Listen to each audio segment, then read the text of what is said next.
Hello everyone. Welcome to today's episode. Hey. I bet we're gonna have a larger audience than usual today. Uh, we have a big topic. Hey Logan. Uh, we're gonna talk about RxJS and we're gonna talk about signals. There's a lot of to discuss. There's a lot of stuff that I also personally don't really know. I mean, it's not actually an easy topic. In some sense, signals kind of made our lives easier, but there's still a lot of stuff to consider.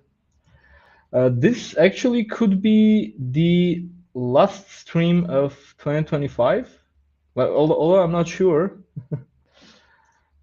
I'm not sure about that. I think maybe next week we won't have an episode, but let me check the calendar. Actually, the other Wednesday is the 24th,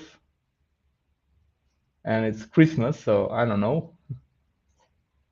Oh, hey guys, greetings from Uruguay. Oh wow, what time is it in Uruguay? If it's too late or too early, I hope this stream is useful. Yeah. So yeah, this could be the last stream. I'm not entirely sure, but I'll let you know if I do it next week or the other week. So maybe another day, maybe not on a Wednesday. So yeah. So what are we going to talk about? We're going to talk about how RxJS and Signals are going to live together, and we are going to answer some like really burning questions. A lot of people keep asking them to me, and I'm not sure I'm always coming up with like good explanations or explanations that are at least like confident enough, because there's a lot of gray area. It's not that simple. And for starters, I think I I thought to myself, well, maybe let's do a bit of reading on it. So let me just share my screen. So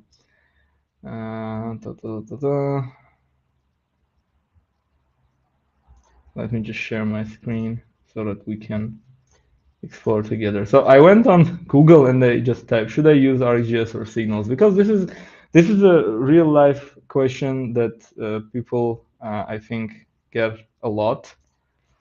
And well, let's read what Google has to say. Let's read what Gemini AI Overview has to say about it. Like, use signals for simple local synchronous state in Angular for performance.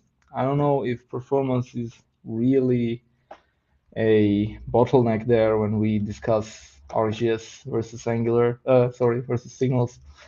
And use RxJS for complex event streams, async operations, and powerful data transformation. This is a bit of a like flowery language here. So I'm gonna go ahead and say that this AI answer is like not untrue, but it's not super helpful because like what do you mean by local state? What do you mean by synchronous state? And you might be tempted to think that that's fairly obvious. Like synchronous state is something that doesn't have anything to do with async operations. But if you are reasonable, someone with a little bit of experience with Angular might ask then, okay, how do you incorporate like HTTP stuff?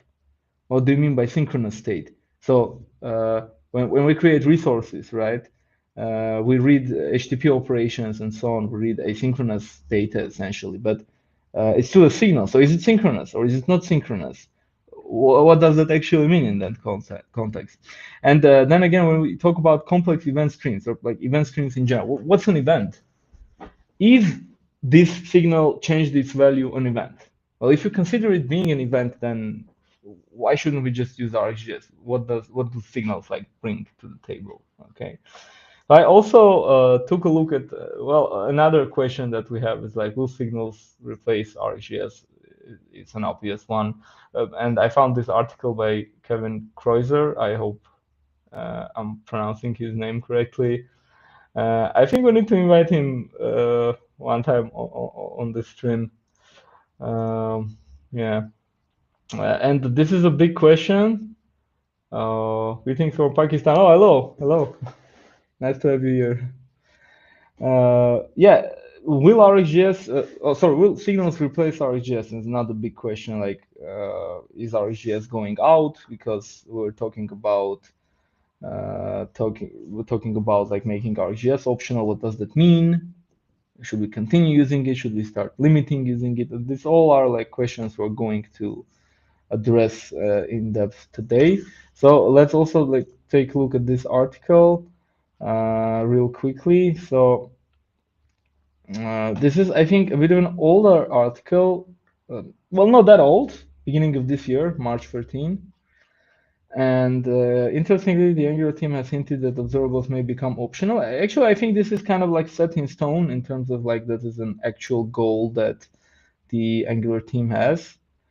Angular needs new APIs that don't rely on observables. True, there's a big story going on about the router. I think we got some small changes in Angular v21 related to routing, where some existing functionality was kind of like replaced to support signals.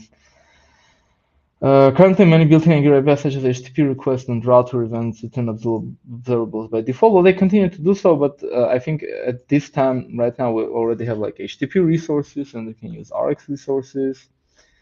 So yeah, RxJS will continue to be a key part of Angular development for now. That's true. That's absolutely true.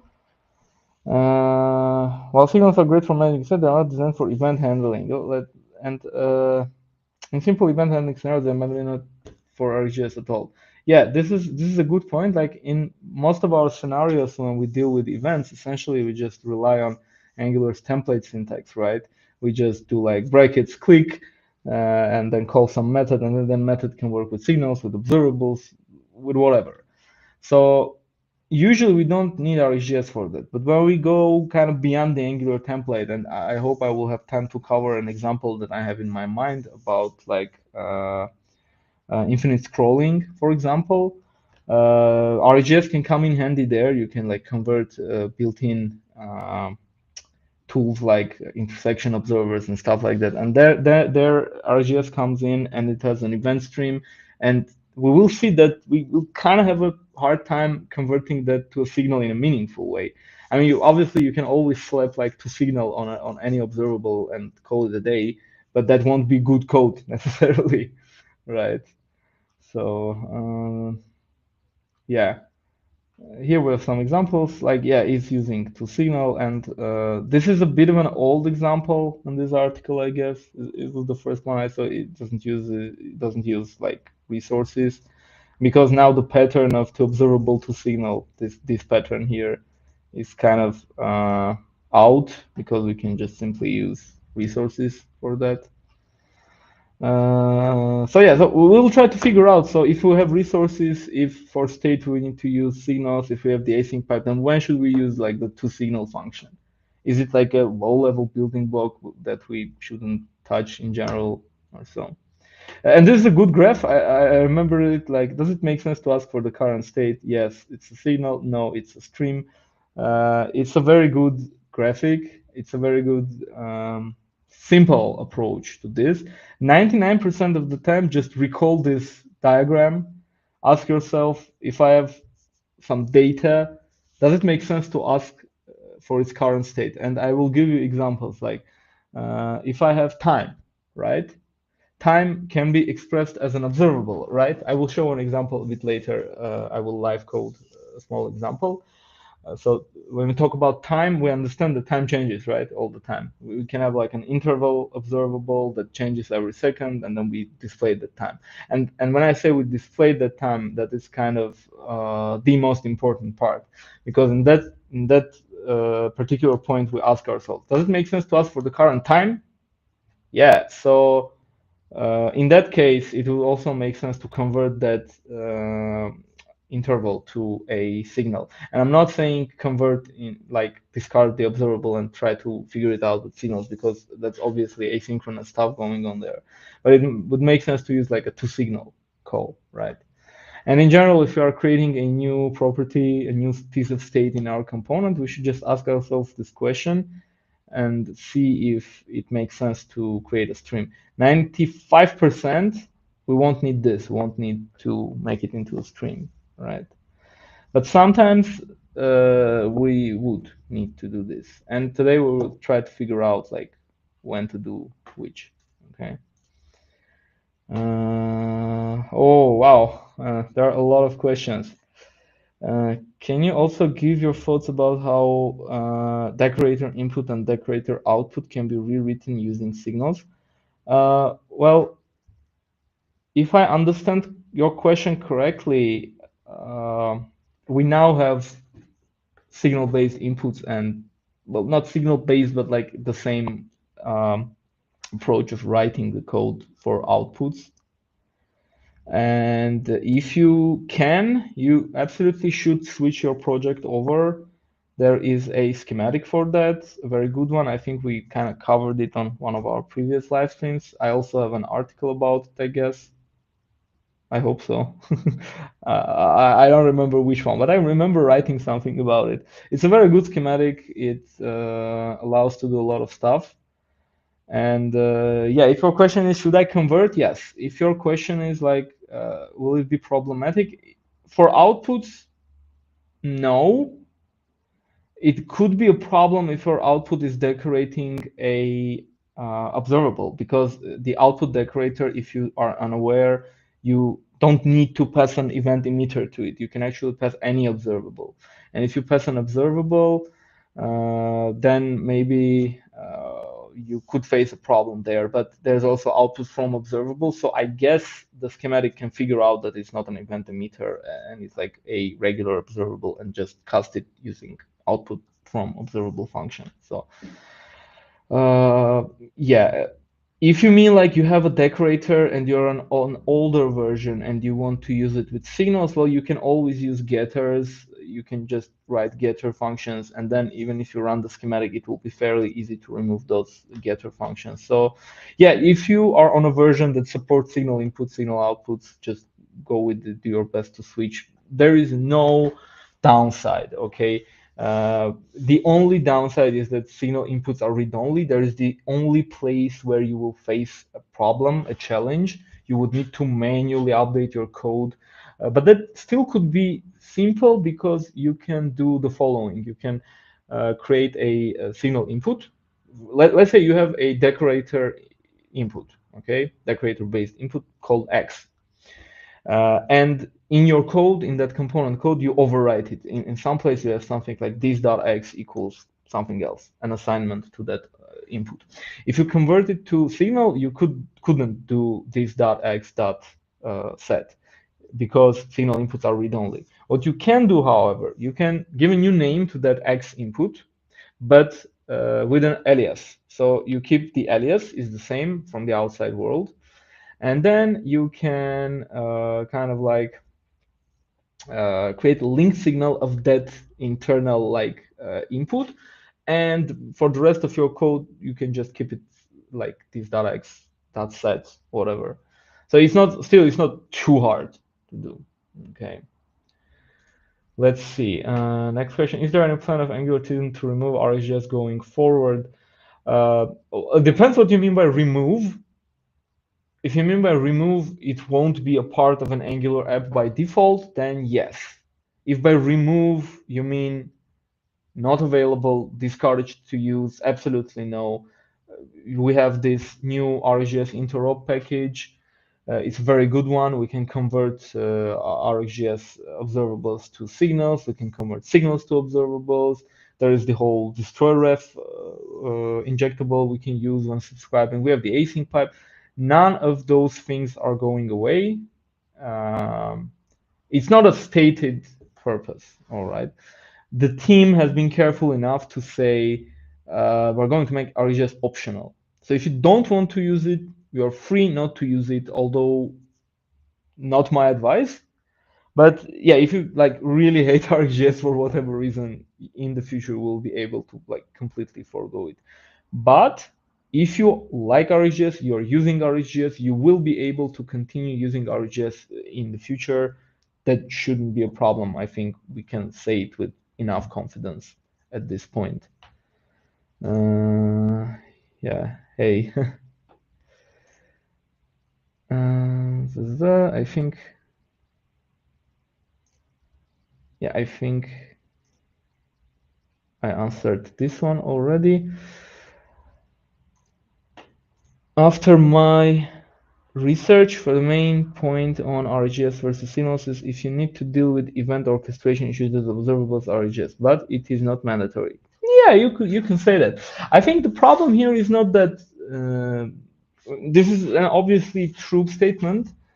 The problem is more like when do we kind of figure out if something that we are doing is in fact a event orchestration or a stream of data, or like from the previous, like in the article that we just saw, does it make sense to ask for the current state? Sometimes it's just not that obvious.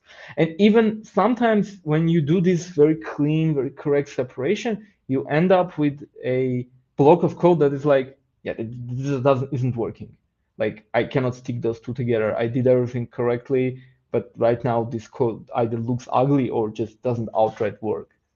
And we will see something like that. Since we use data signal, is it internally a kind of function? Wait, what is data signal? If used, would it get executed multiple times when used in a template and change the direction? I'm unaware of a function that's called data signal. What's data signal? I think I'm missing something here.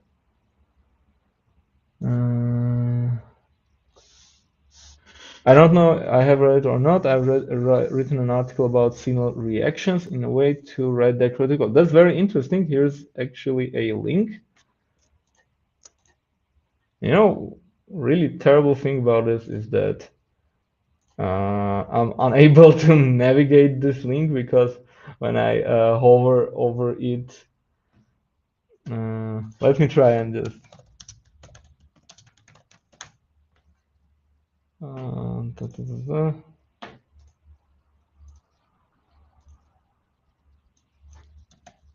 Let me find this article just on Google. Signal reaction.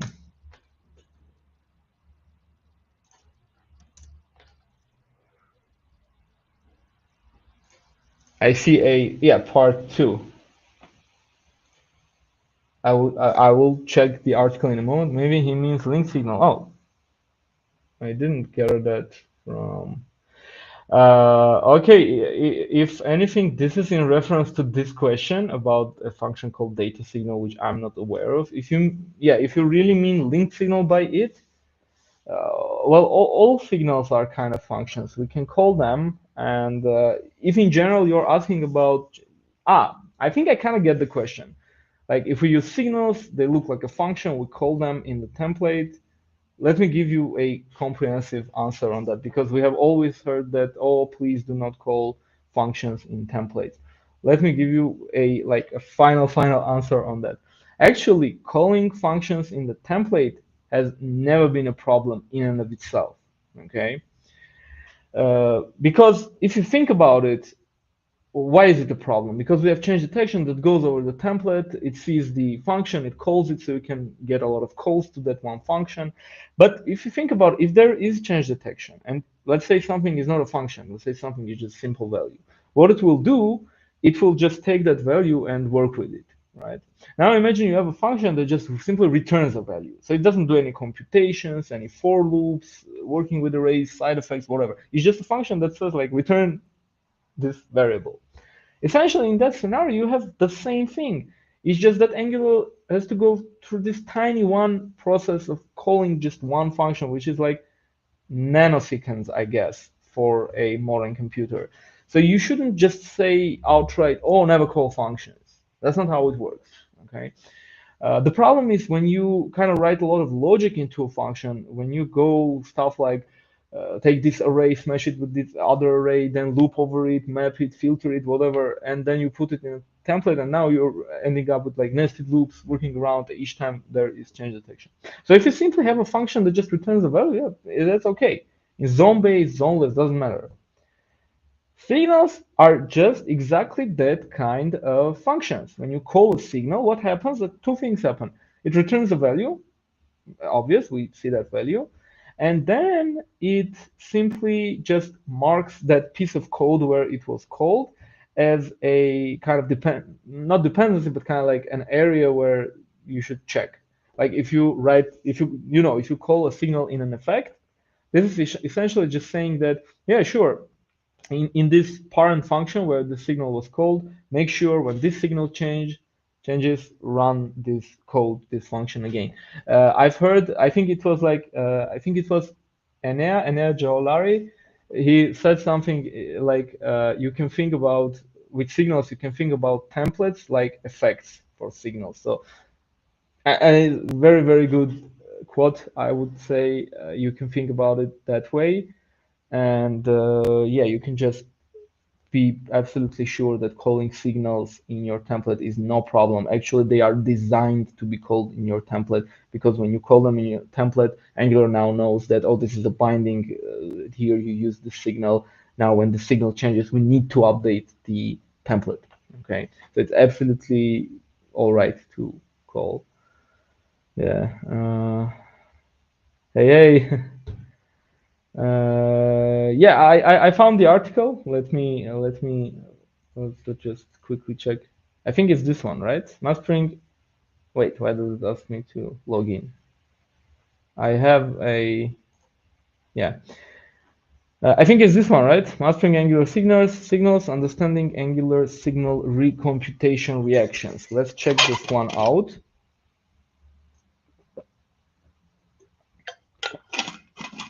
Let's check this one out. Yeah. How to implement signal reactions, a recomputation event-driven architecture.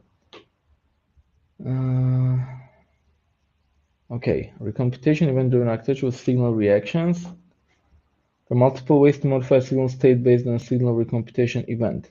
See, signal recomputation event, exactly what I was talking about. So when we say signals are for state and RxJS are for events, signal recomputation, like this signal had the value of 5, now it has a value of 7, that is an event, okay?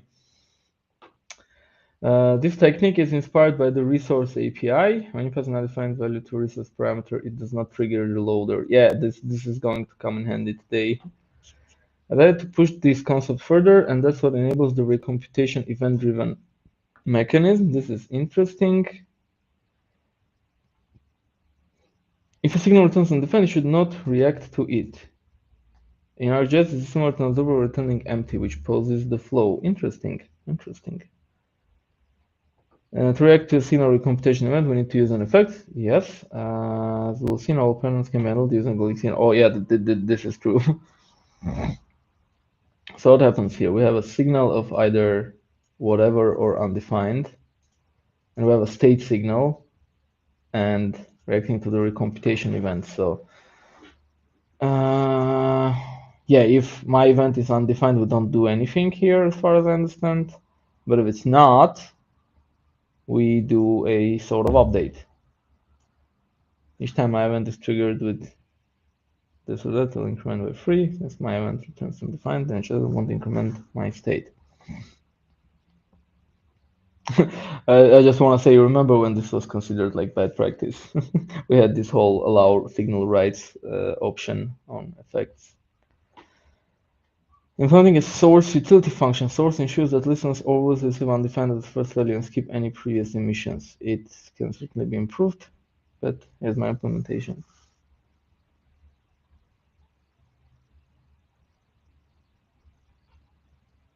So wait, let's see it in action. Maybe that would be easier for me to get a grasp of it. Okay. We create a source, we create a listener from that source. Yeah, initially it's undefined. Then when we set the source, the listener has changed. Listener has changed. Okay, maybe I'm missing a bit of something here. I guess this is super useful for resources. Right. A late listener should receive the last value when using preserve last value, and a late listener should not receive previously set values. Ah, I see. Yeah, this is interesting because when we create like one listener, later we have it undefined initially. So it's kind of like a late subscribe. It's sort of like the concept of hot observables and cold observables, kind of not exactly. Uh, Practical use case for signal reaction. Yeah, this is going to be interesting. Reset logic. Uh, Certain states need to react to user logout recomputation event. So reset and logout effect if we have user logout. And user logout is a source. So essentially user logout is kind of like an event now. It acts like an event, essentially this source thing. Okay. And in these situations, we can just kind of like update the state. And we can use it elsewhere too. Oh, this is interesting. But for me, it kind of remains a question like, why would you have it over RxJS? You could have a subject. Although, yeah, maybe this looks better in terms of like if we had a subject in some service which we need to inject and then like subscribe in other services, that would be kind of a problem because we would need to write a constructor here and do subscribe and an unsubscribe maybe in some scenarios. So this looks kind of better, maybe more understandable. Multiple declared state interaction using link signal.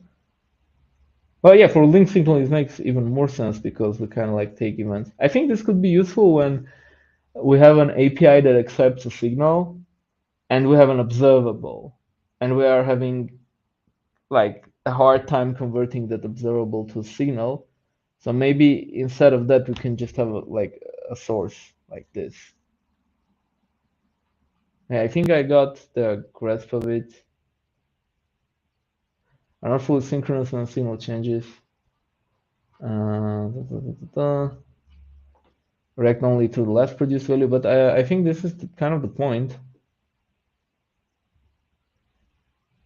Let's see what the author has to say.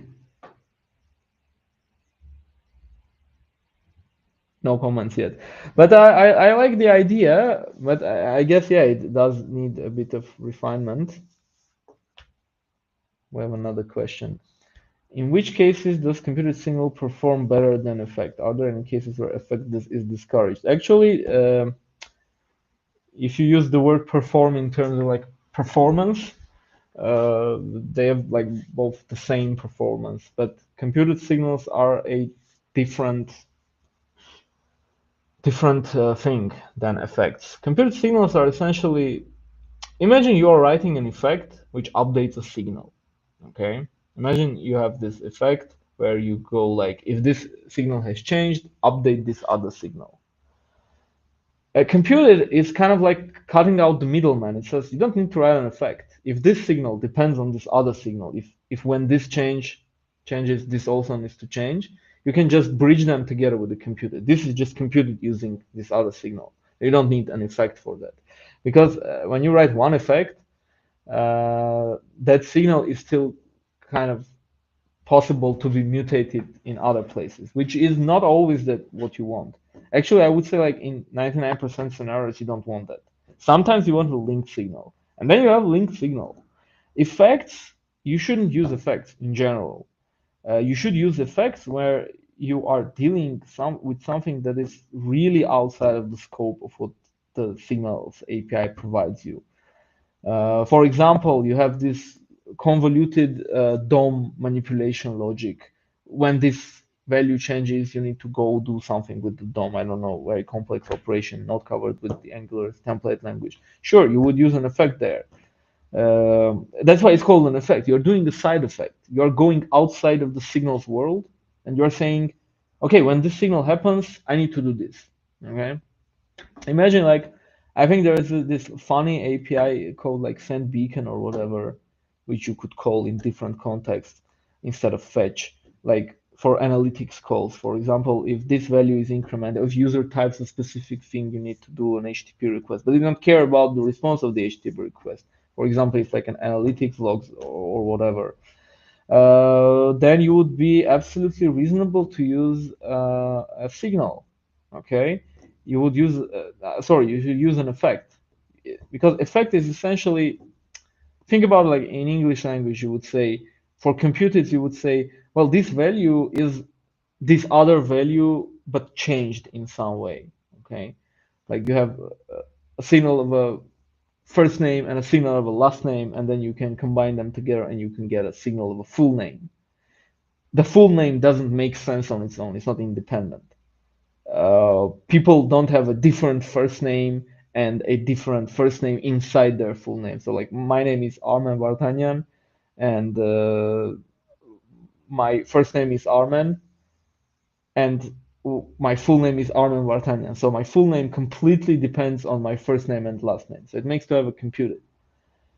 An absolutely wildly different thing is when you would say, if I change my first name, please make this phone call to the bank and tell them that I changed my first name. That's an effect. Okay. In that scenario, you couldn't use a computer. So computer is for computing other values, and that's it. You don't write any effects in a computer. You don't go like do a console log or make an HTTP request, God forbid, in a computer. If you're going outside of the world of signals, you use effect. So yeah, using an effect is kind of discouraged, not in the sense like never use it, but you should be really careful and understand why you are using the effect. You should kind of like exhaust all your other options and then finally say, okay, I'm writing an effect. Yeah. Probably happens more frequently than you would like to, but yeah, at least you could be like careful about it.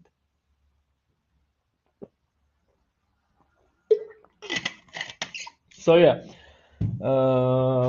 for today, I have created a project, a new project. Let me quickly open it. Da, da, da, da. I have now a separate folder for projects that I created for live streams. Yeah, let me share my screen. Yeah, here we go. So, what do we have here? We have a project called RxJS versus Signals, completely new, empty project. Let's go ahead and just simply delete the app.html file. Let's keep it all inside a single file. Let's also remove this. We don't care about this. Let's remove this. Make it as simple as possible. Okay. Don't need an app router. We don't need the signal. I don't need the router. Now we have an empty component. So what I want to do is let's kind of like build something. For example, let's do an example about toSignal, and I like that example. I always do that. Imagine I want to display a clock here. Okay. I want to show the current time. Now, sorry. Yeah. Now, if I were to wait. Yeah. If I were to do it without signals and without observables, I would do something like current time equals, I don't know, new date to time string, for example. And let's just display it same time. Let's run the app.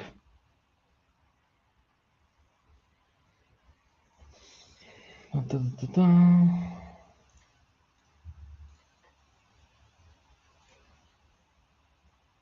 Hey, Serkan, how are you doing?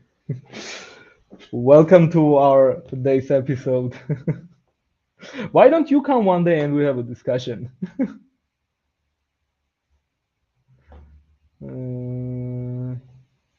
Yeah, I think it is running now. Let's check out. So yeah, we have this time string here. It shows the current time. Let me just, yeah, okay. So now I want it to be updated like each second. What I could do is I could write a constructor, and yeah, I could just like put this terrible code. Like each second I would go and update the UI. Ah, although this won't work now, will it? Because this is a zoneless app. I forgot. You cannot do this. This is a zoneless app. If we were like really terrible people, we could do stuff like call change detector ref dot mark for check here, and it would work. But previously, at least in zone-based setups, you would do something like this. It's not possible to do this now in terms of zoneless applications because now your application is not following these async events. Watch our exactly previous episode for more information on that. Now with how could we do this? Now we could ditch this set interval completely. We could ditch also this. Instead, we could do like to signal. Very simple. Interval. Let's say each second it will update, and we can also do like a map.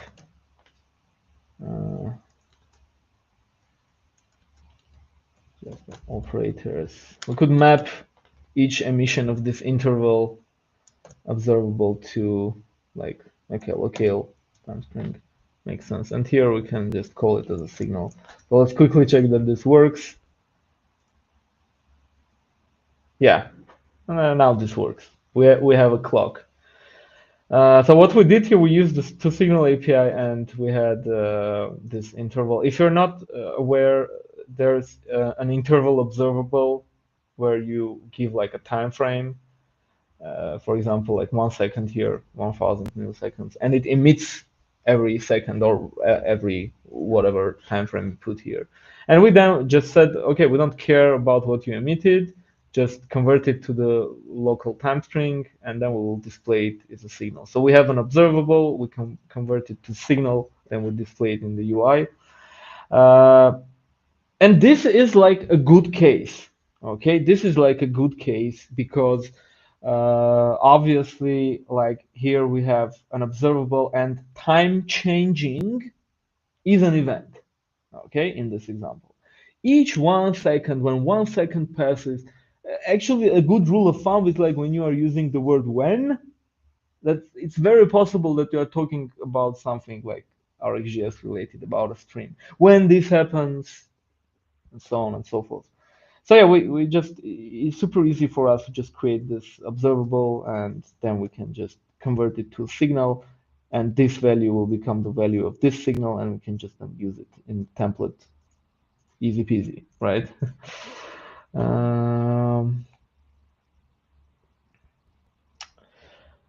We have a bunch of questions. Hey.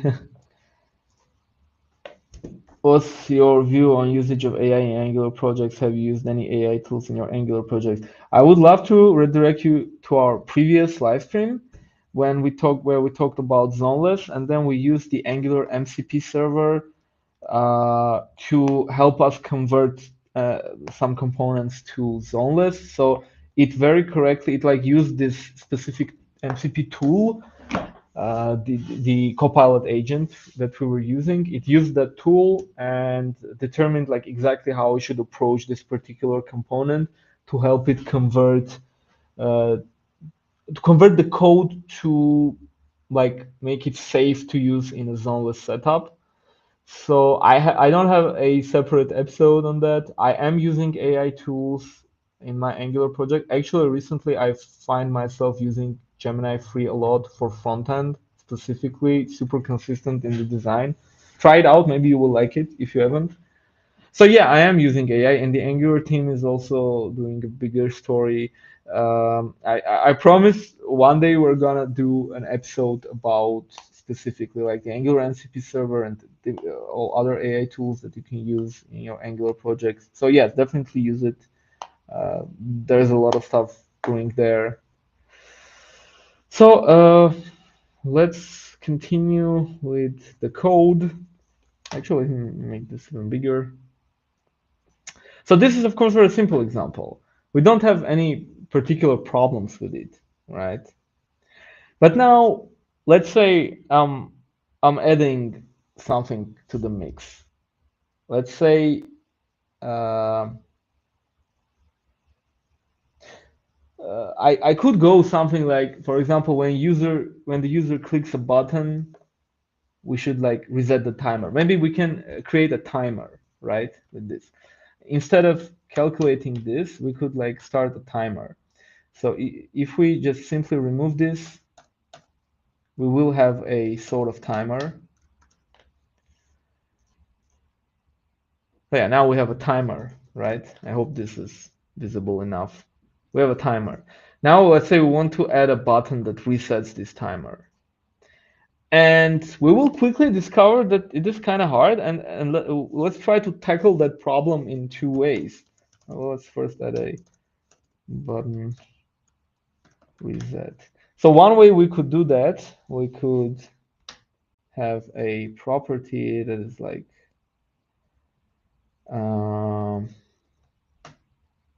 well, what we could do, we could make this sort of an internal value, and then we could do like current time equals length signal, this current time.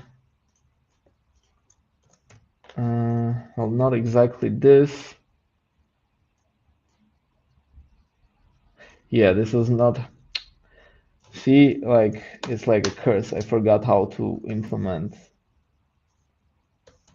Actually, maybe I don't need to like explicitly type. I can just use. We can simply do.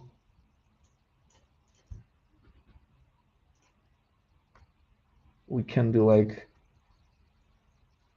Wait, let me think about it. This isn't an easy task, turns out.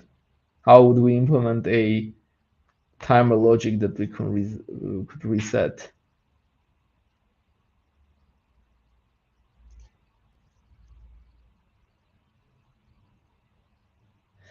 Ah, well, with linked signal, we can have the previous value, right? So instead of doing, yeah, I think we have to use, I think we should do like source, and then we should do computation.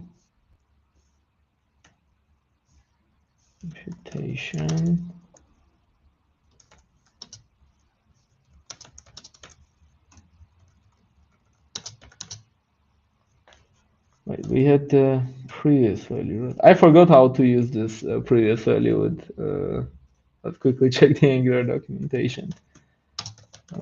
Signal.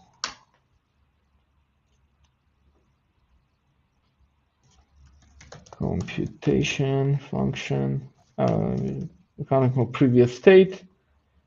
We have the new and previous. Let's do like new value. We don't care about the new value of the previous value, and could do like return previous plus 1, and then we can do like. Now we cannot do this. Wait.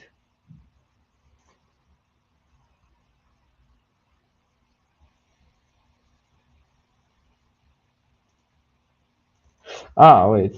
Dot source dot value plus 1. Why is it comparing previous dot value is of type unknown? Previous should be a signal of previous dot source. Oh man, I'm going. It's possibly undefined. Well, we can easily make it not undefined. We can do like initial value 0. Why is it complaining that previous dot source? It's not undefined, though. Does this have a default value or like an initial value? No. To remind everyone, we're just trying to make a reset button using like observables and signals here.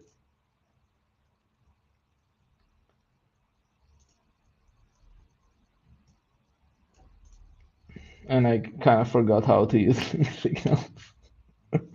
Oh, we have the previous. Okay, if we have the previous value and like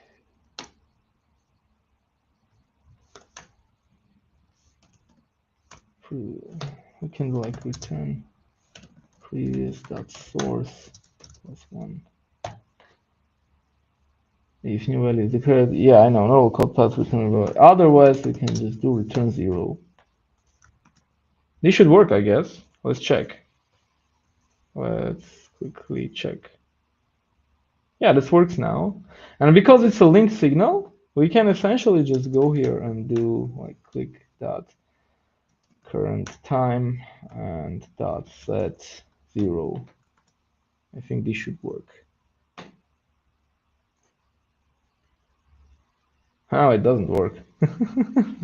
It doesn't work in a way that I would expect. Maybe we should use the new value. Maybe we should just do like return new value or 0. Otherwise, maybe this will help. 1, 2, 3, reset, 4, 5. Now we have a bug. We have a bug here.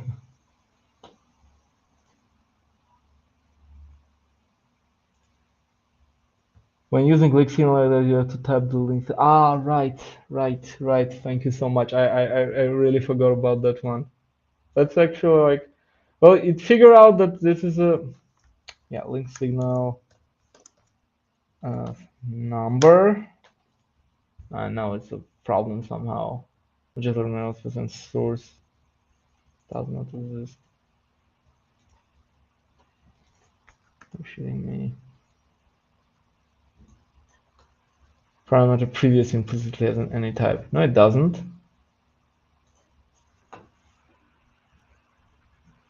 Ah, we have to provide like two values, number. Yeah, now it should be correct. But why did this not work? Like we do a reset, now it gives the previous value. Or maybe we should not care about the, maybe we should just do like new value plus 1. Let's just check if this works. Oh, it works with a new value too. Okay. Reset now obviously doesn't work. You know what? Let's do like console log new value and previous value. Now let's just quickly debug this.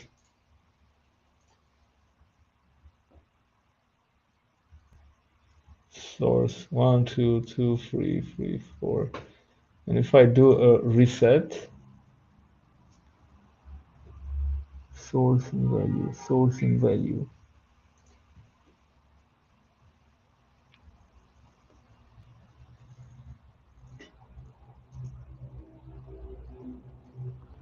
So wait, when we do a reset here, okay. So when we do a reset, okay, if previous dot value is 0,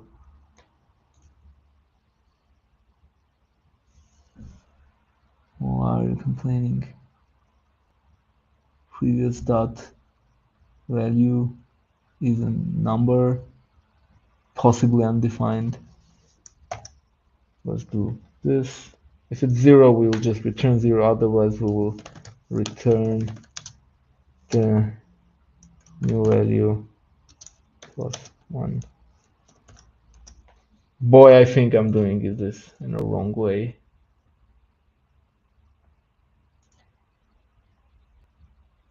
Nah, we killed it. See, this can get really hard. What would you do if you didn't have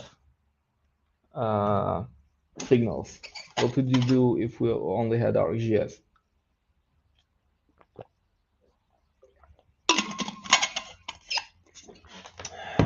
We are using click signal correctly here, but we're not getting anywhere. Maybe AI also fried my brain. I'm incapable of slightly complicated piece of logic. Let's see if we have any ideas in the comments.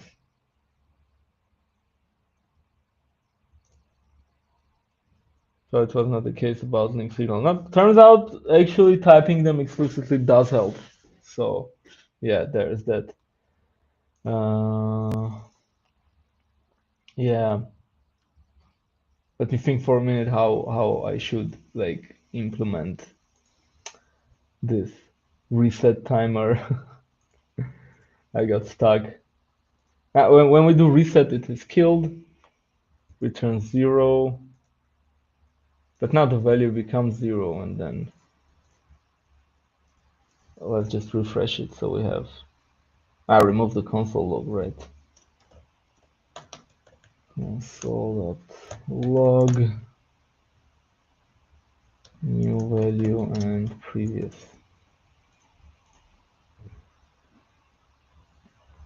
So 1, 2, 3, 4. Now we do reset.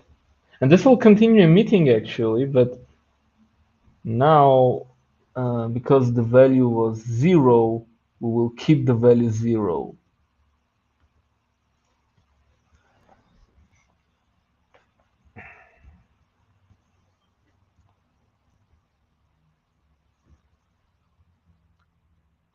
Actually, if we come think about it, the new value is always like the timer that we have, and the source value is like whatever. So we don't care about the source value actually, like the previous source value. We only care that it changed. Now, if we here like click the reset button, the only way that we can know, like, let's do reload, like 1, 2, 3. Now we do reset. Now the value becomes 0. How do we make it like go up from there?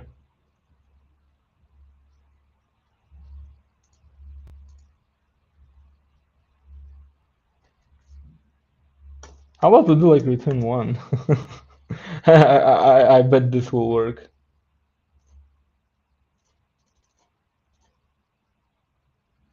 Yeah, oh, that quickly became kind of a mess. But why though? From 1 it kind of jumped to 8. Did we use like the... Oh, we used the new value. The new value was supposed to become... Oh, maybe we should just use previous plus 1, previous dot value plus 1. It's not undefined. Like, let's go all the way and be like, sure, use 0 if it's unavailable.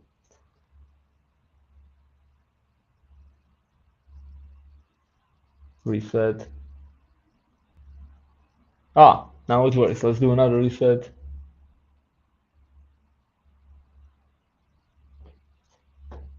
Yeah. Hey everyone, we cracked this. Essentially, this looks kind of like a recursive logic.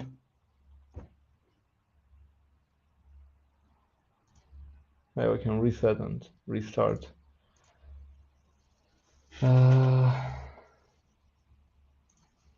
What if we return previous value? Yeah, I bet we in the end we kind of did something like that. Yeah, exactly. I messed it up. I used the new value. So see, the API is kind of like simple, but it can be also kind of a bit confusing at times. What if separate interval in variable and unsubscribe and leak signal? This is actually a good question because I would say that this is a bad idea in terms of first of all, like, what do you mean, like unsubscribe and link signal? We don't need. There is no mechanism of unsubscribing if you think about it. For example, you can, I guess you can manually like terminate effects, right? You can trigger like effect cleanup or however it's called. but you can never unsubscribe a computed property. You can not you can never unsubscribe a linked signal. I think you can never unsubscribe a resource. We'll just check up on resources exactly next.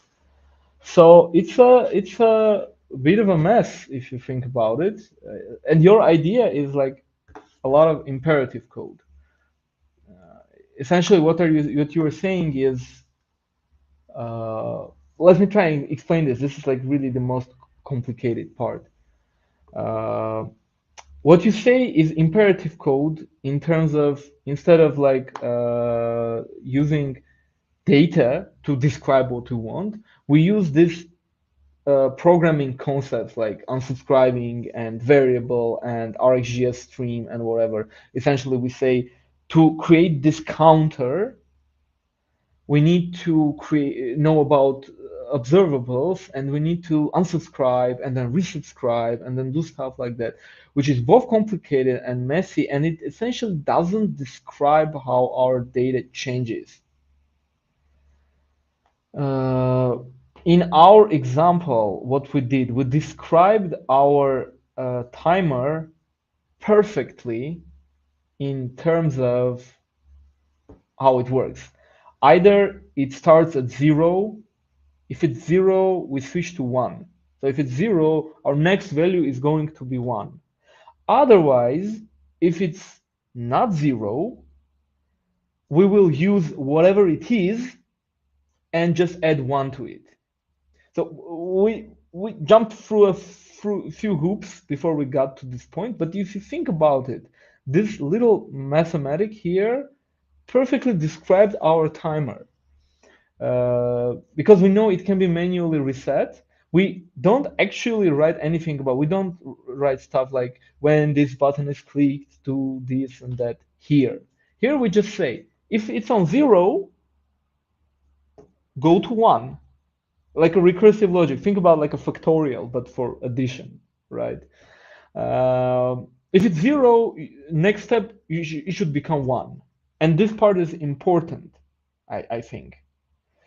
Although maybe it isn't. Maybe we can just comment this out and recheck. Let's see. 3, 4, 5. It works with that. 1, 2, 3. Yeah, essentially it just works. We don't need this. Turns out even better. What we are saying, take the previous value of this link signal and add 1. Okay, and that's it. And when the previous value is 7, it will become 8 next time the source updates, and the source is this interval. So every second this will be updated to its next value. It will increment its value by 1. And to reset it, no problem. We just set it to 0 manually with this button click. So this becomes super easy, but it wasn't super easy to arrive at this conclusion, okay? So yeah, you need to be kind of careful about using link signals, but you see, the beautiful thing here is that we still can make these things interoperate together. And see, we kept RxJS at a minimum. We used RxJS because we need an interval. Okay, we need an interval. We need a signal that essentially updates every second. Every second, the signal's value will be incremented. This is a number. This interval, RxJS observable, the built-in interval observable, it returns incremented numbers. So it goes like 0, 1, 2 at specified intervals. So we already have a timer here, but to be able to reset it, we create a link signal and say, okay, take this other timer and calculate a value, but we will also be able to kind of ditch this value and just go back to 0 and start computation from there. Okay.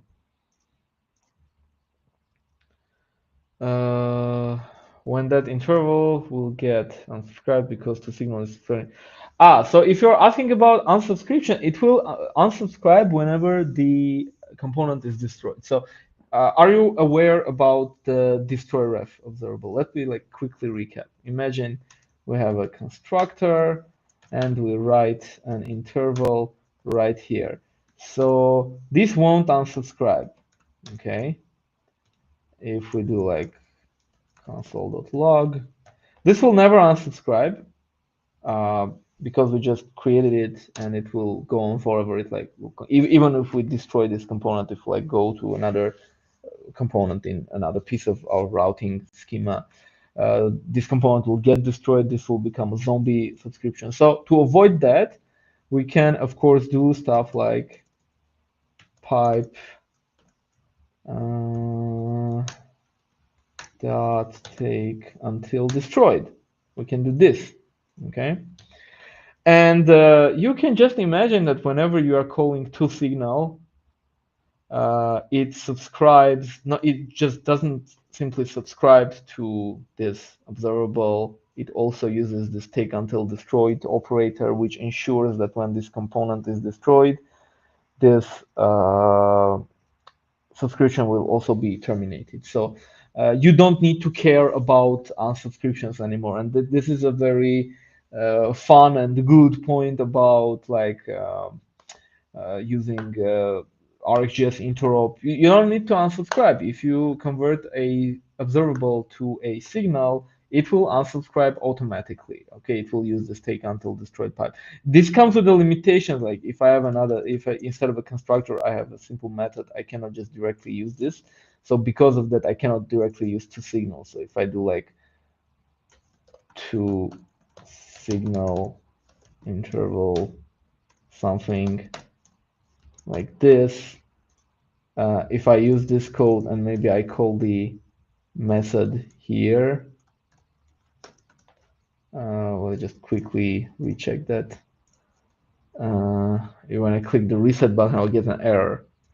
The signal can only be used in an injection context, such as a constructor, factor, function, whatever, so on. So yeah, but when you do it like conventionally, you won't have a problem,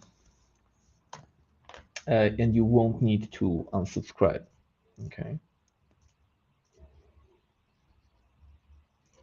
When to use link signal or computed and vice versa. We exactly had this example right now. Let me just show you exactly on this code. So imagine if we turn this into a computed, well, first of all, we wouldn't be able to use the previous value. But even if the computed signal allowed us to use the previous value, this entire construction would still be useless. Sorry, it will be useless because we won't be able to set. So use a linked signal when you have a signal that depends on another signal, but is also kind of like independent on itself. This is exactly that scenario. On one hand, this current time signal, it depends on this interval. It depends on the current time signal with the underscore. It depends on this interval. So it cannot, so it is a computed, but we also want to be able to reset it, to set it to 0 manually in this case. So we cannot use computeds there. Now we will have to use a linked signal. That's the big difference. Also, as I mentioned in the beginning, you might also want to use linked signals if you have inputs that you kind of want to change like internally. You have a signal input, but you also know that the value that you receive from the parent component needs to be able to be mutated in the future. There, in those scenarios, you will use a link signal instead of a computed signal. I hope this like clears things up. So as we saw, like the RxJS interoperability is great. Sometimes we can express things in a simple manner. Sometimes not exactly, but we'll probably always be able to do that. Now we need to understand like when do we use signals? And for that purpose, I want to kind of dive into resources for a bit. Also figure out some problems that we might have with resources. Let's use like the JSON placeholder API. JSON placeholder. That's a hard word to pronounce. So if you're unfamiliar with JSON placeholder, this is this simple observable, simple API where you can get like JSON data of like to-dos or whatever is just to play around. So let's change this. Let's say we have this timer. We can keep it. Now we want to display to-dos, and we will do like let's do with an Rx resource initially because we want to figure out some scenarios here. No, this is not how we implement a resource. We do like stream. Didn't we import the Rx resource? We did. Ah, wait. Sorry. You know what? Let me just snooze the suggestions because they kind of hurt me right now. Stream, and we would do this.htp. Let me inject the HTTP client. Read only HTTP inject HTTP client. So we'll have the HTTP client, and let's do .get, and let's also create an interface for this. Let's do like type to sorry.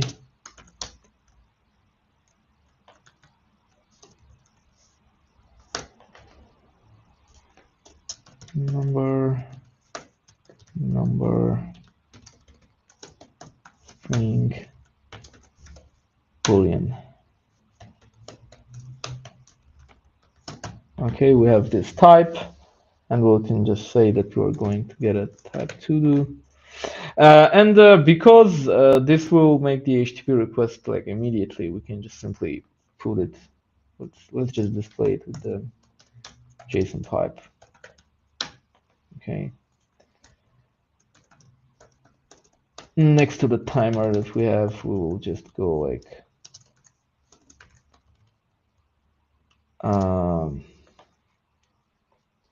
to do. Oh, well, this is one to do item. To do dot value JSON. Let's see. Yeah, and we have this. Okay. Now, what's interesting is that it's kind of hard to make this work manually.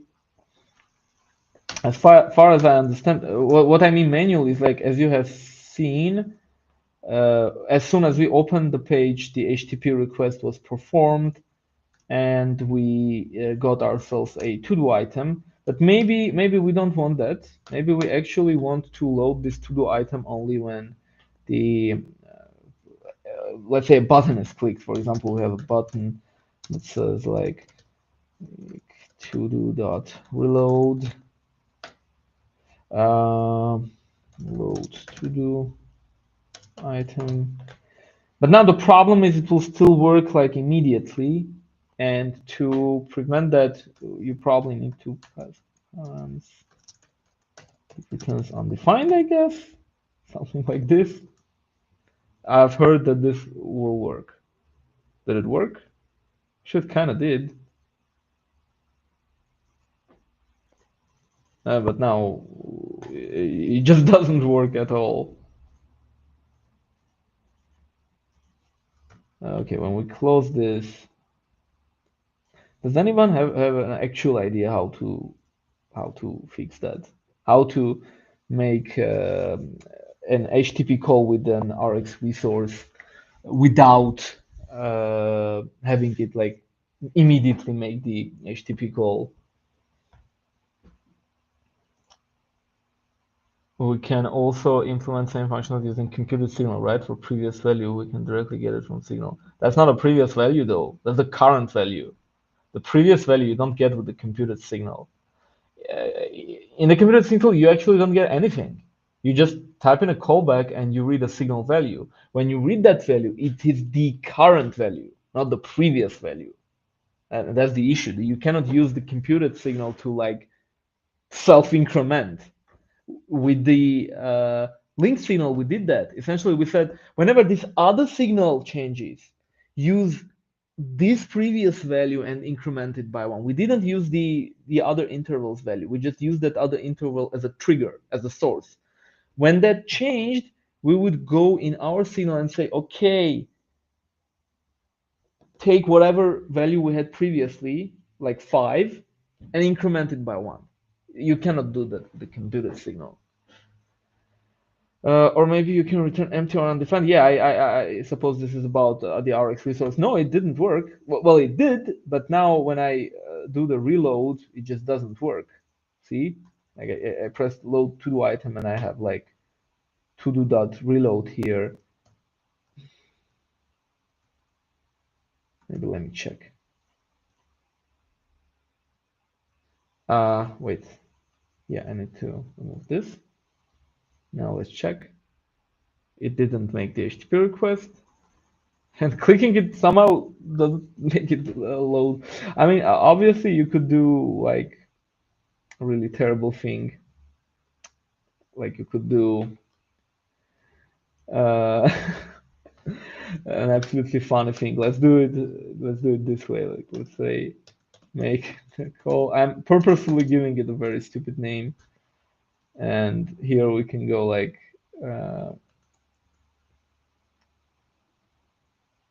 should call. Let's make the call, and here we can like pick up the parameters and if France should call promise resolve null and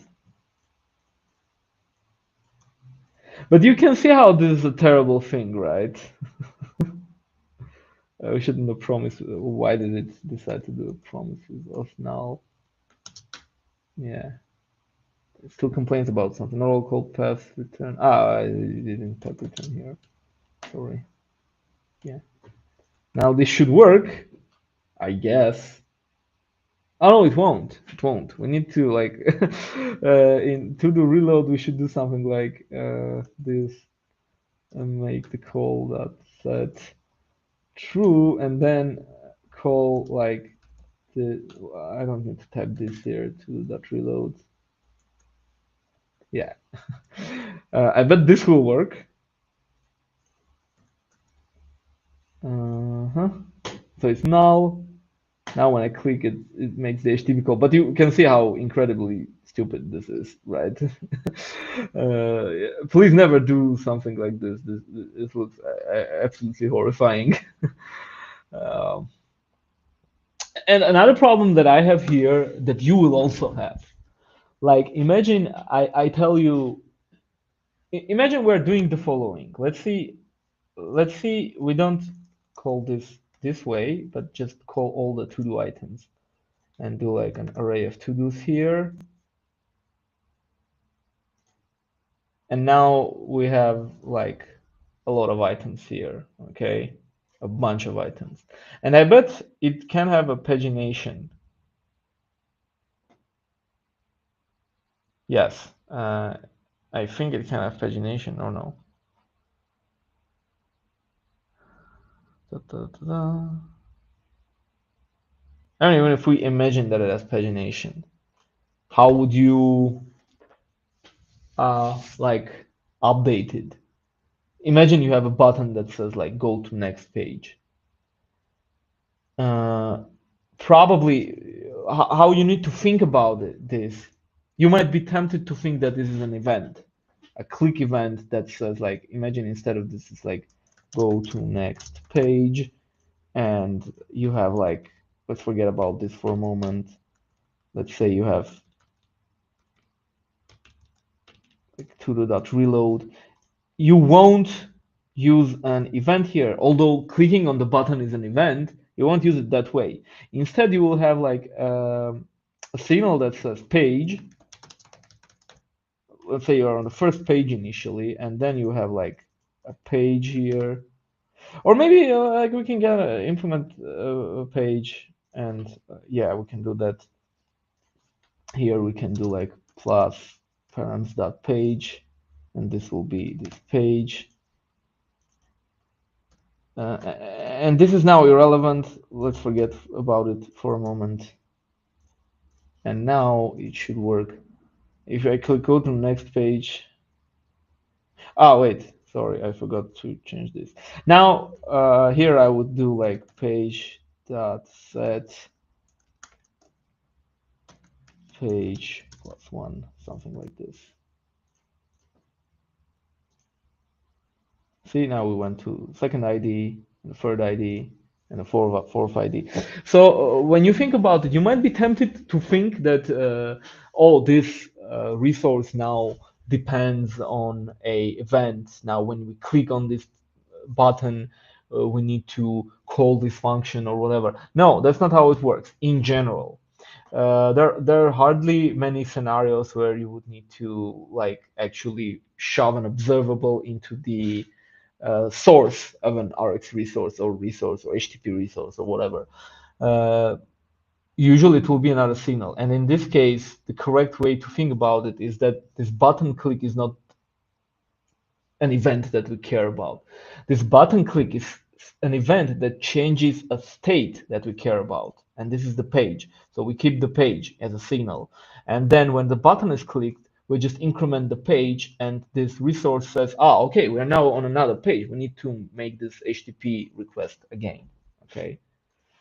So usually I would add a piece of advice that when you think about updating a signal, always think about the sources of the signal. So in this case, you would be tempted to say, okay, we probably need to add a reload and maybe some parameter. You don't.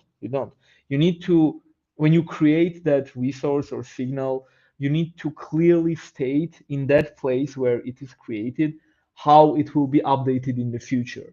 So if this HTTP call needs to be performed again when the page changes, now page change is an event, but we don't care about it being an event. We care about the state itself. So if the page is 4, we need to update the signal, and to update the signal, we need to make an HTTP request because it's a resource, and so on and so forth. Okay. Not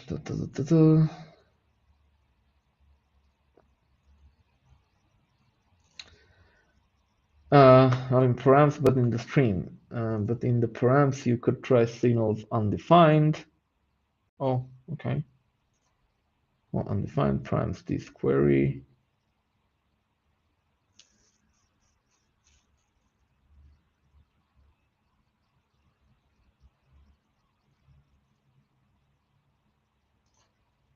Hey, Michael.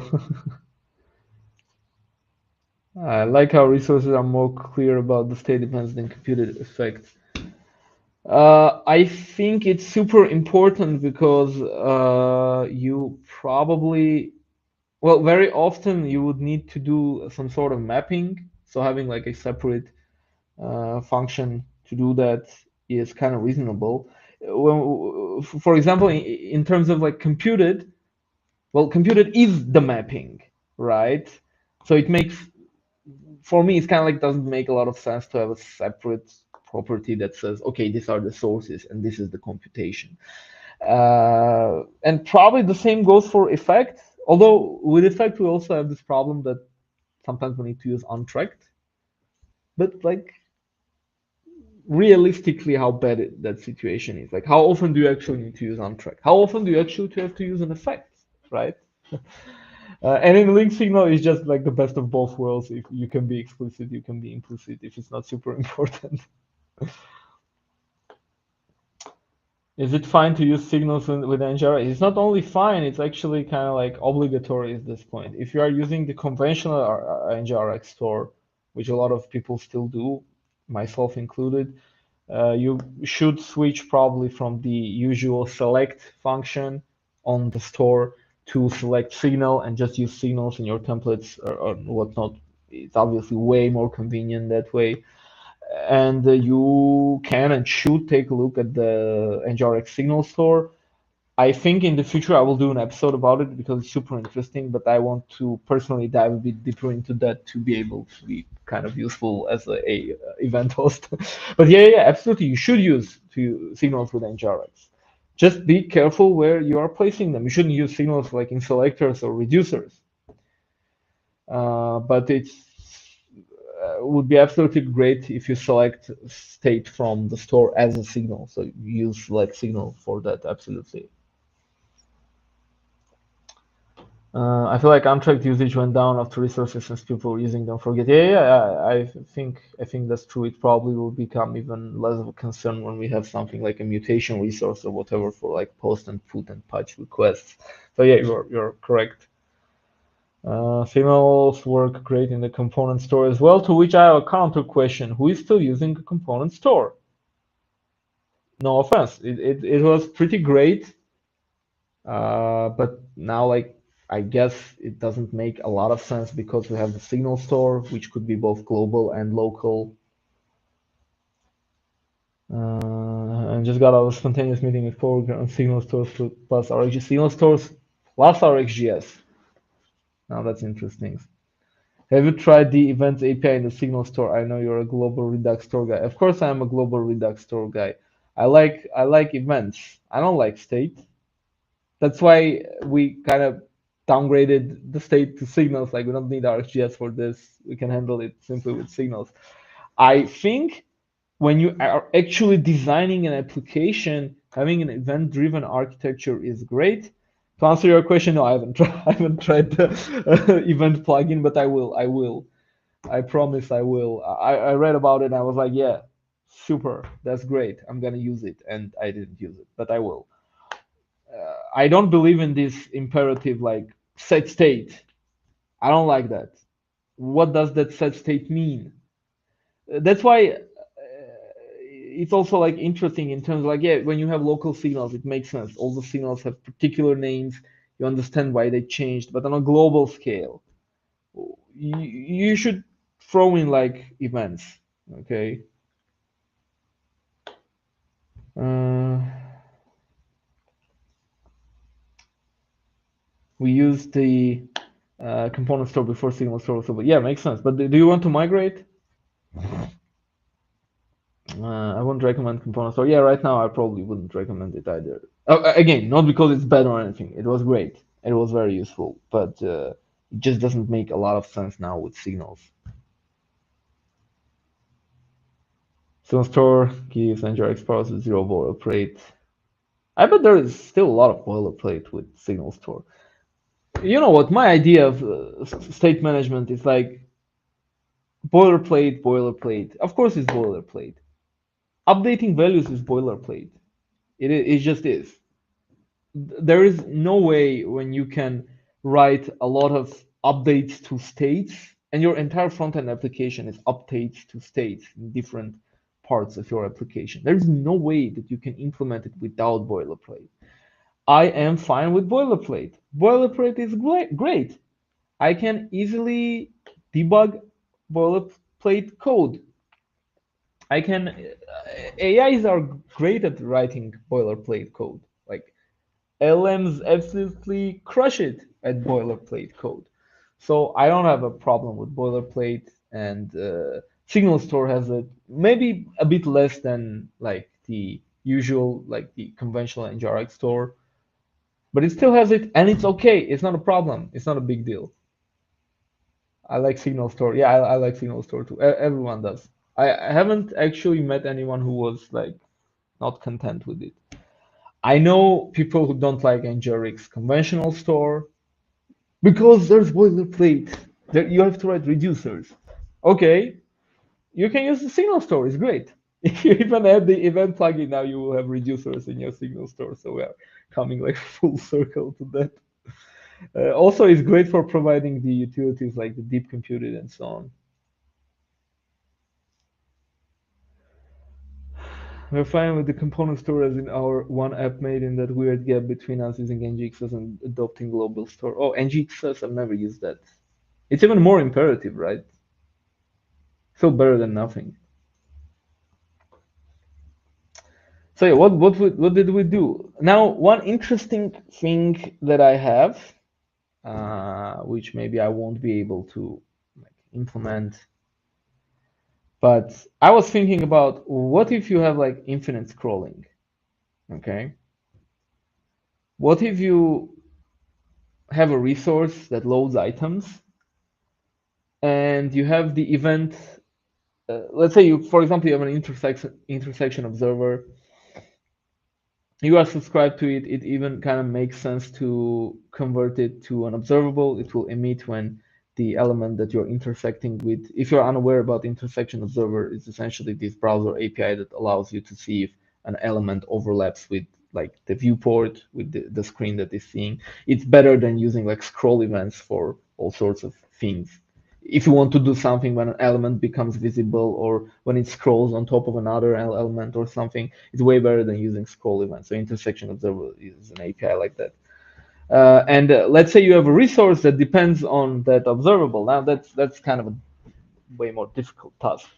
It's kind of hard to describe. Like at the end of the day, what you would do an intersection observer, and let's try and implement it with maybe an LLM here, because I don't exactly remember how to create an intersection observer. Maybe we can go like, let's create a div here. And I think we need to put some styles on it in terms of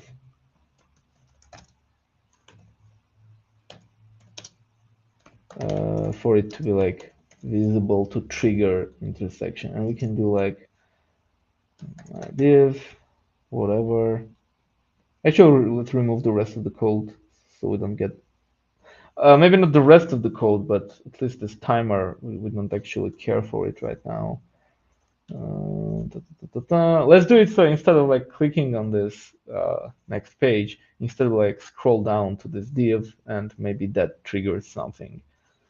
So let's just simply implement it in a constructor. Well, not in a constructor, we need something like ng after view init. After view, not after view checked, after view init. And you have to view init. And what we want to do is let's just div view child dot required my div. So now what we want is we want to use intersection observer to observe div. Yeah, maybe this is what we want. Maybe this isn't what we want. I'm not sure.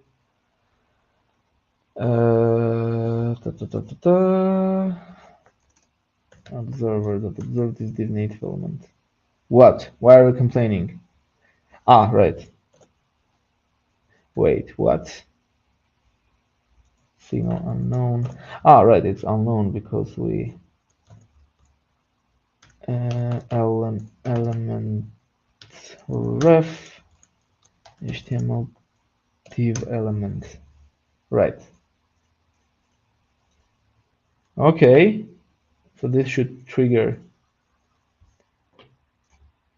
is intersecting true because this div, let's just put some text in this div so we like end of page reached, something like this. End of page reached. Now let's say we put a bunch of stuff in between so that it kind of triggers a scroll. Let's put like lots of this lorem ipsum text. Let's see if this is enough. Yeah, this is enough. And when we open it, it says is intersecting true initially, but then it says is intersecting false. But now when we go down and we reach here, wait, shouldn't it trigger like an intersection?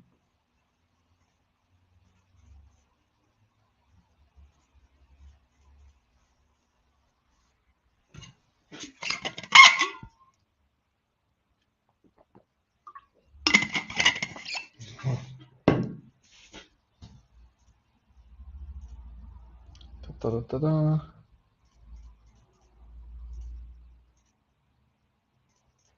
Oh, what did I do wrong? Oh, is intersecting is false. No, it's true because we reached here. Now it's false. No, it's true. No, it works correctly. I think I got a bit confused. Now, what I want to do is maybe what I want to do is when this happens, I want to increment the page. So, I mean, obviously, what I could do here, very simple. I could do like this dot. I mean, if entry is intersecting, I can increment the page, right? And I can remove the button. And let's say, yeah, when I open the page, it's ID1. If I go here, right, it didn't work. Maybe I need to like refresh. It's ID1, end of page reached. ID2, end of page reached. Now ID3. So you can see how you can easily convert it to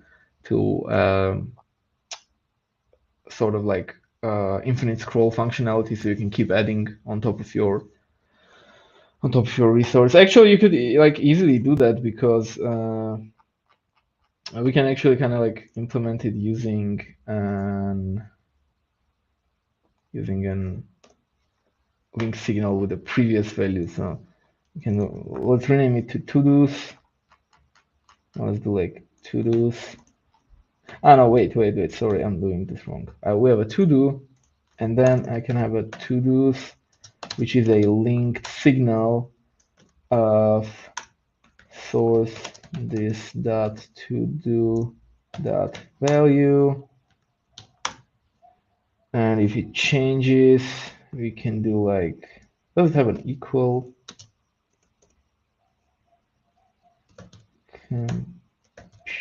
computation? Wait. This receives a to-do and returns an array of to-dos. So we kind of collect. In computation, we have like new value and previous.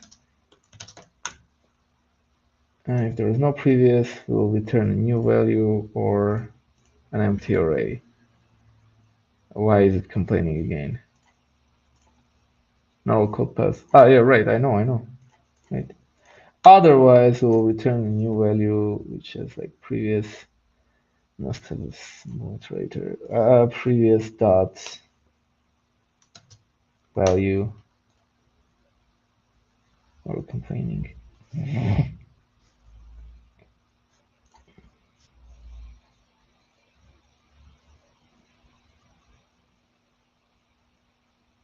Right. Previous dot value.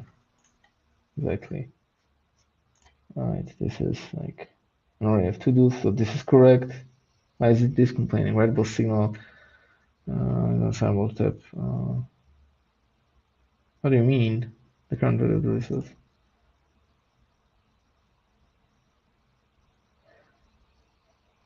Sample step.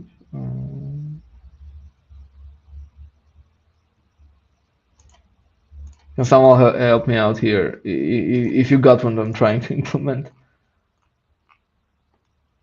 Oh wow, people, you're having a whole blown discussion there. Did you see intersection observer in differ in V21? Wait, what? Oh, right. I didn't use it though. I guess Dove has a video on different intersections. Or you know what? I'm gonna call him as a guest one day, maybe next year. We can now easily say we will do stuff in next year. It's like December 12th.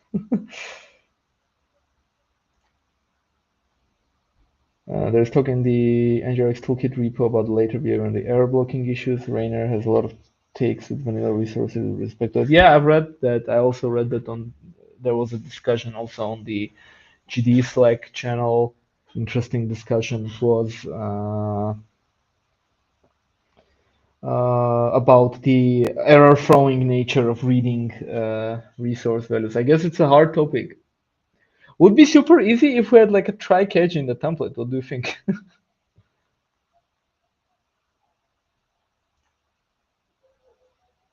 To do is the signal to do value.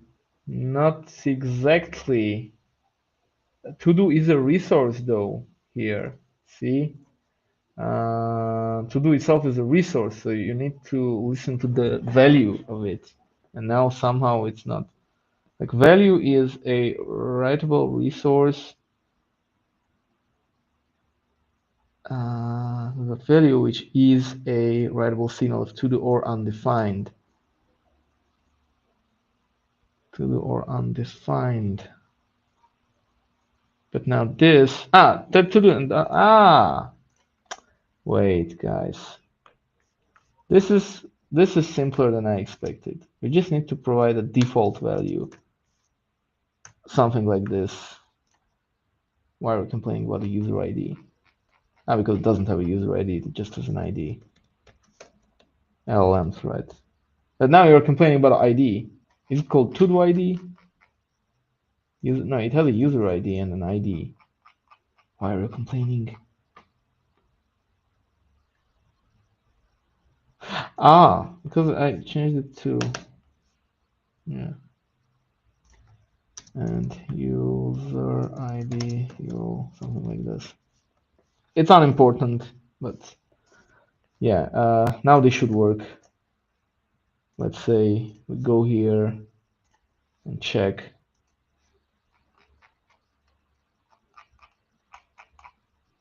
Wait. We need to.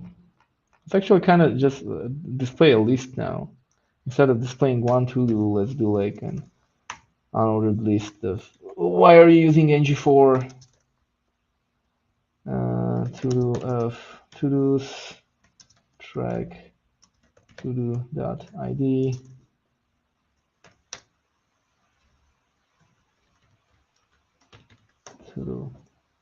to-do.title, I guess.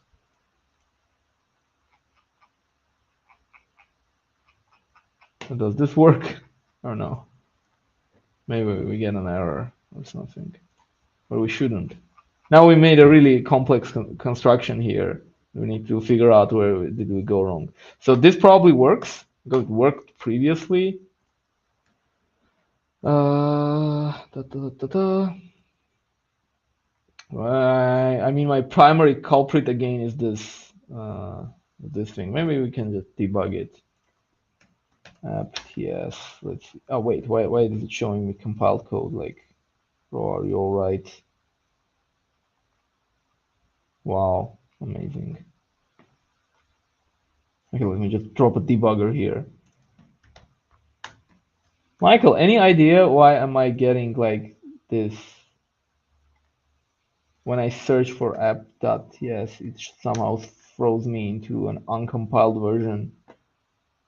Sorry, compiled version. Okay, whatever. We are in the debugger. The new value is an empty thing, and the previous value is undefined. So now it will become this array. So it's all right. Now we have a new value. Now we have a previous value. So it will go like here.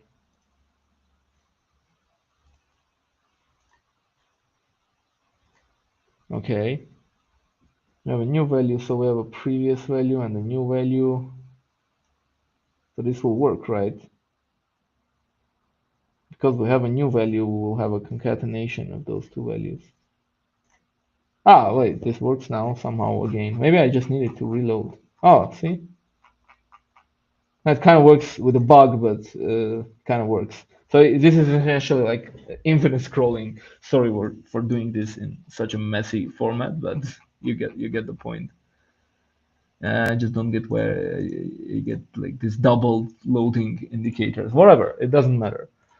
See, we could like implement this in a simple way. But what if I actually like turned this intersection observer into an observable? Like I just have an observable that says, okay, you have scrolled to the bottom of the page. Now, what would you do about that? Right. Not a super easy question because it is clearly an event. It doesn't have to do anything about the state, right? And like, if you think about it, there is not even a way of like correctly storing it as a signal. Imagine instead of this intersection observer, I have an observable. I have an observable that simply emits stuff, right? Let's say we can even like kind of implement it. Let's say has scrolled to bottom equals new subject, and it's actually a void subject, so it doesn't contain anything. It just emits when we have scrolled to the bottom. And now we kind of want to increment the page when this happens, but instead of this, we like here we use like a scroll to bottom dot next. Now, tell me a good way of like converting this has scrolled to bottom event subject, right, to a signal. How do I say that this page kind of depends on this? And I mean, we could do like linked signal of to signal has scrolled to bottom. It doesn't make a lot of sense, but we could do like source to signal this has scrolled to bottom and something like this. Previous dot value, man, what if we have previous dot value, return previous dot value plus 1. I think this is the correct logic. What is this type unknown? Why is it this type? Because yeah. So void to number doesn't make a lot of sense, but it is what it is. It's possibly undefined. Why is it possibly undefined? Because to signal this is scroll to bottom. Yeah, we could do like initial value undefined, something like this. Wait, what do you mean undefined? It could be like, wait, this isn't the value that we have a problem with though, right? Previous value is undefined. Can I do like this? No, I cannot do this. Okay, whatever. Wait, this doesn't make sense at all.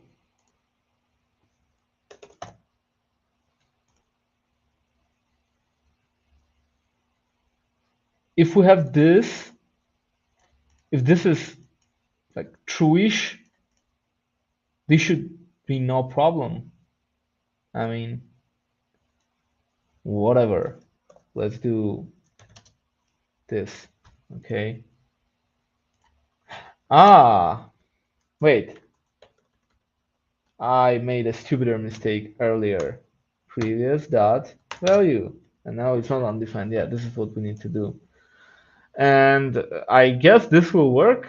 So we calculate the page on which we are using an observable, and we converted this observable to a signal, and we passed it to this link signal and kind of computed the page based on it. Let's see if it works. It should work. Let's just do quick reload.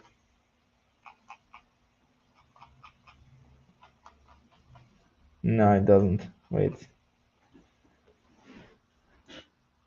Well, because of course it doesn't. See, we have a problem here. Like we have an event, but it's simply an event. It's a void subject, and this source essentially just doesn't compute.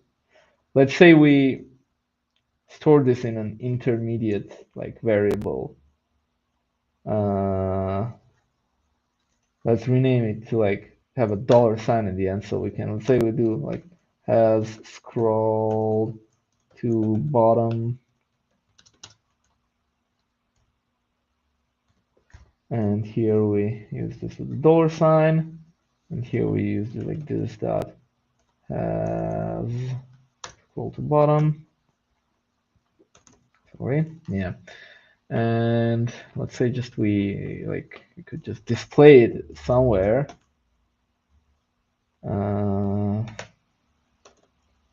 scroll to bottom. I bet it will just show undefined or something. It doesn't even show anything because it's undefined. And if we will like scroll and come back and scroll, I bet it logs a lot if we would add a subscribe, but it definitely doesn't solve whatever we want. See, we now have a problem when we convert this to an observable. Sometimes you might even like be forced to like subscribe to an observable. If anyone has a good idea of how to work with the subject that is a void,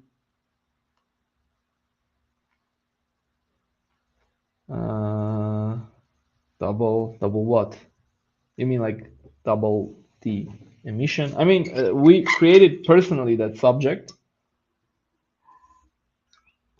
and we could do anything we want with it, but in the wild, we might have a service or a library that exposes us to a void observable, and it's not a super useful scenario. It can emit more, but it will always be empty. Essentially, it will emit undefined kinda, and the equality will not pass, and signal stores only like different values. Like if you think about it, I'm gonna show a simple example. Let's forget about this entire code for a moment. All right, let's remove everything that can cause problems. And I'm just gonna show something to you.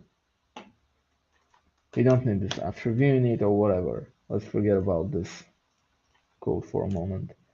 Let's say I have an observable of this. A bunch of ones, okay? And I convert it to a signal.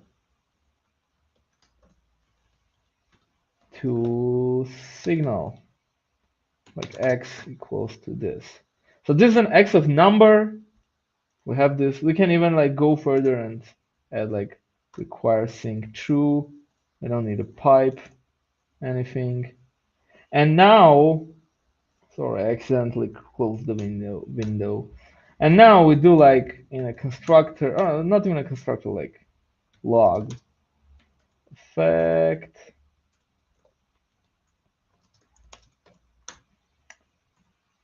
exchanged this.x. How do you think? How many times this will log as opposed to constructor? So let's just move it to a separate like observable, and here let's use this that ops this that ops that subscribe observable emitted. How many times do you think this will work as opposed to how many times this will work? If you think equal, I don't think so. Let's see.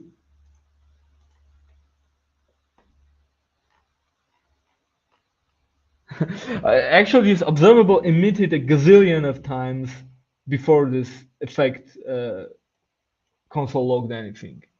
Okay, because it did it synchronously, and essentially we just landed on the latest value. So you kind of get the problem. An event, like think about a click. Okay, when I click somewhere, I get a click event. Let's see that in action, right? Let's say I add on this div a click log event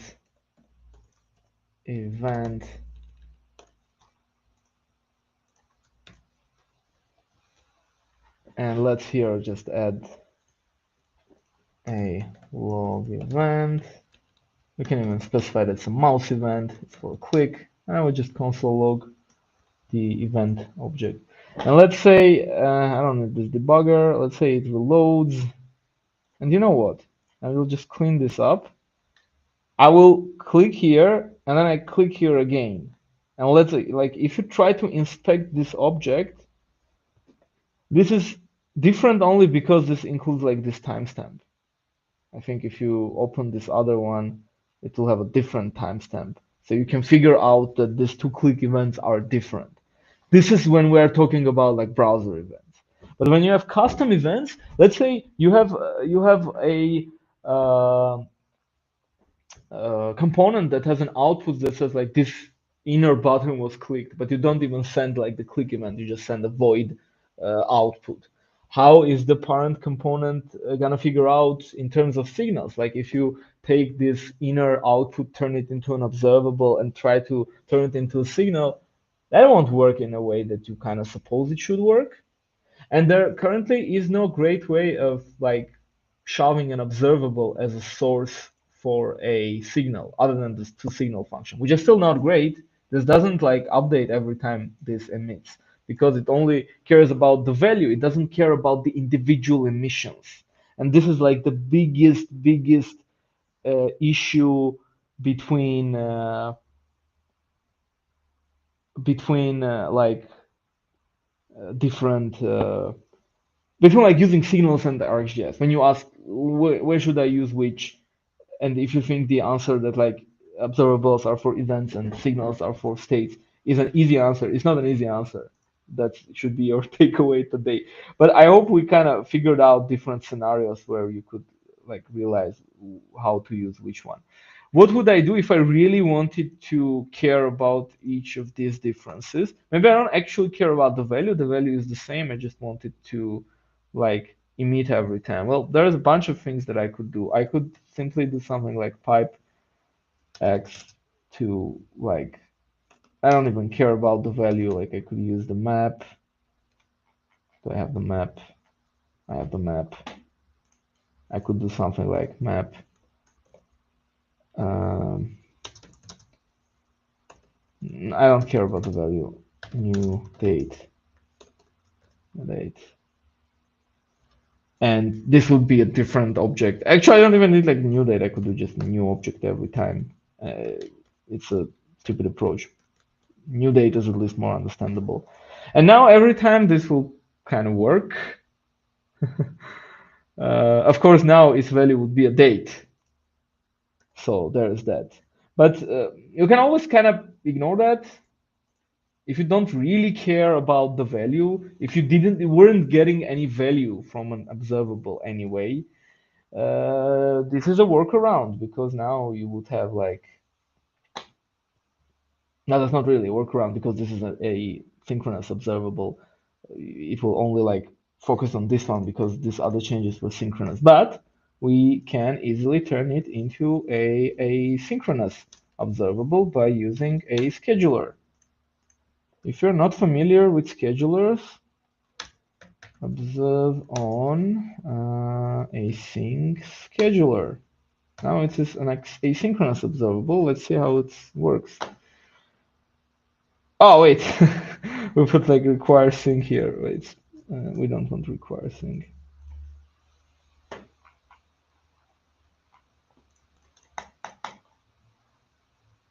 Still didn't do what I expected it to do. See, it's a pretty complicated scenario. Are there?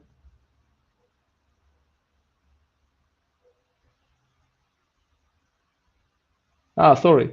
This is a tradition by now. When I begin the stream, I always like share the screen correctly, and then at the end I become tired, and at some point I forget to switch to the screen. Sorry.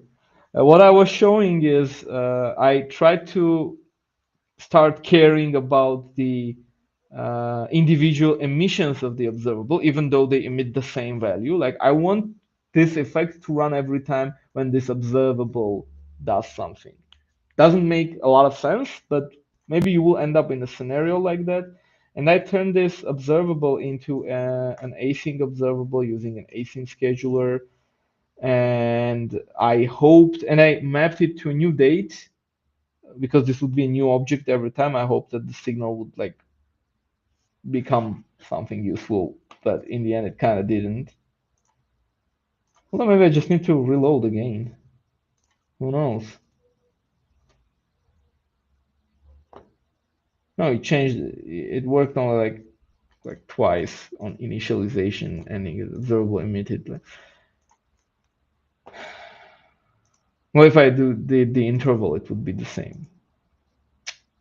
So it's kind of a hard question if you have a subject. Maybe we can just do it on the subject that we had. Let's say we have a subject, new subject, void, and we don't need this. We don't also need this. Let's throw ourselves back to this, that subject. So this is a signal void anyway, and you will have a hard time converting this to a signal because this is already void, and a void signal just doesn't make any sense. Let's go subject. Well, it doesn't have exactly a value because it's void. So if you like rerun it, you will have like exchanged undefined, and you won't even like get any subscribe here because there are no next calls on this subject. But we can add a button. Let's just go ahead and delete this template. And now let's do a button that's like when clicked, we would just next.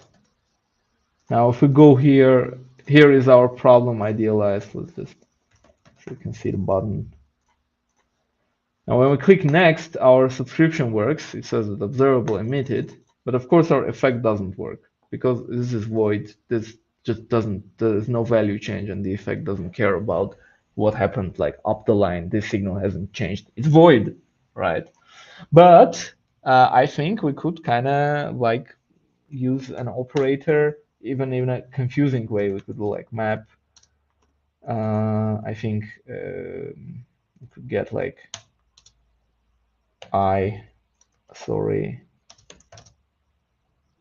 something like this.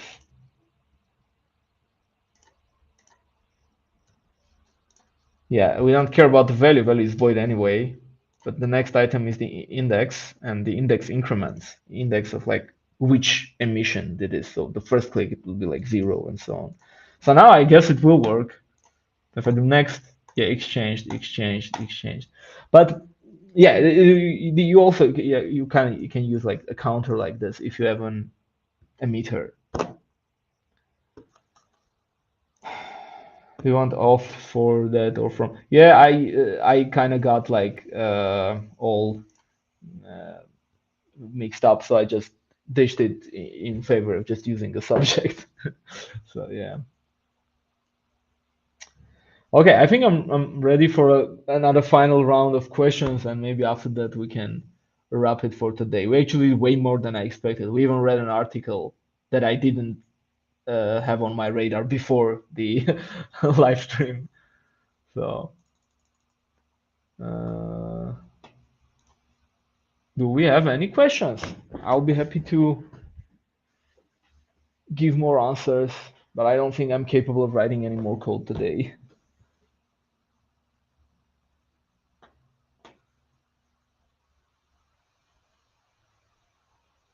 Okay, so let's wrap it up. We took a look at two different articles today. I will post them afterwards. We talked about when to use RxJS, when to use signals. We talked about issues with Rx resources. Can you say something inflammatory and broad? Inflammatory. I'm sometimes not very good at English, that stresses.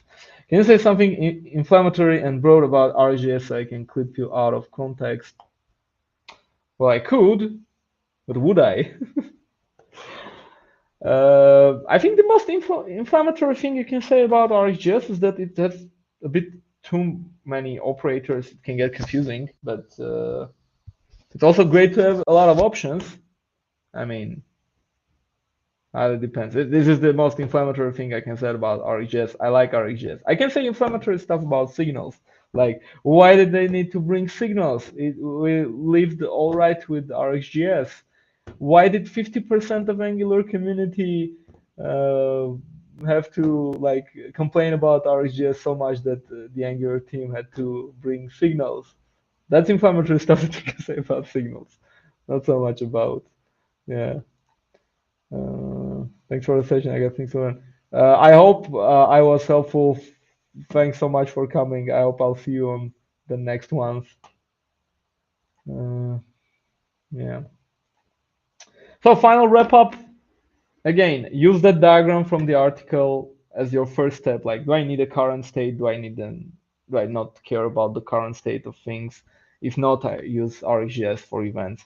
Sometimes RxJS could be tricky because it's asynchronous. Uh, a good rule of thumb would be like stick like require sync there when you do to signal. Also, like avoid to signal because we have like more high level tools now like HTTP resource and Rx resource. You can combine leak signal with signals derived from observables. We did an example with a timer here. I think that was a good one. That's actually my favorite one. I like creating timers and like clocks because you can quickly illustrate lots of sync and async items really quickly and approaches. So yeah, that's it. I will put the articles on Twitter and maybe on the YouTube video description, so you can also check those ones out. Thank you too. Thanks everyone for joining. That's it for today. And for if it's the case that this is the last stream of this year, I'm not sure again about this. Merry Christmas and a Happy New Year, but maybe I can like make the cut and do one final stream this year. So yeah, everyone have fun. Thanks for joining and see you on the next one.